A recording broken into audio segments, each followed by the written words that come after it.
Didier, Bonjour Elise. j'ai vu que tu avais créé une nouvelle maison d'édition qui s'appelle Les Détonnantes. Alors moi j'ai été interpellée par le nom parce qu'apparemment il y a une orthographe un petit peu particulière. Non, pas particulière. Ah, Il y a deux N dans le sens de détonner, d'être hors du ton. Bien que ça reste dans le ton, c'est une maison d'édition tout à fait classique d'une certaine manière. Parce qu'avec un N, ça voudrait dire explosif.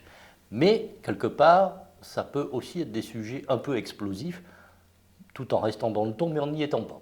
des sujets d'actualité, il y a deux livres qui viennent de sortir. Le premier c'est sur la sorcellerie, le deuxième sur le télétravail. Donc vraiment des choses qui sont au goût du jour. Là, maintenant qu'on voit partout déferler sur les réseaux sociaux, on nous parle de ça tous les jours par exemple. C'est l'idée de faire des sujets qui sortent un petit peu, non pas des sentiers battus, qui sont à la mode, mais traités d'une manière didactique. Ce sont des livres illustrés, assez joliment faits, je l'espère en tout cas. Et ces deux premiers titres en annoncent d'autres, tout aussi décalés, si je puis dire, mais quand même avec quelque chose de sérieux derrière. Oui, ça reste des sujets qu'on traite avec sérieux, avec des couvertures dynamiques, avec des dessins, moi j'ai bien aimé, des couleurs flash aussi. Et ça fait voilà, une collection qui se suit graphiquement et on a vraiment très très envie d'ouvrir le livre.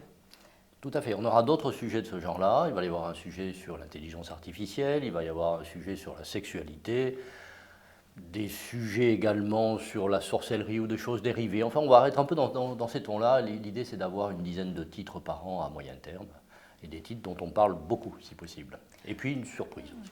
Une surprise, oui, avec un auteur un peu célèbre. Comment ça se passe là tu as créé cette maison d'édition pour détonner donc, et nous étonner peut-être. Exactement, c'est un auteur même assez célèbre. Il s'agit de Gérald Ariano, j'ai le droit de dire son nom, qui est un présentateur de télévision d'une chaîne majeure française, on va dire, et qui écrit sur les animaux de compagnie. Donc il est dans la défense des animaux de compagnie.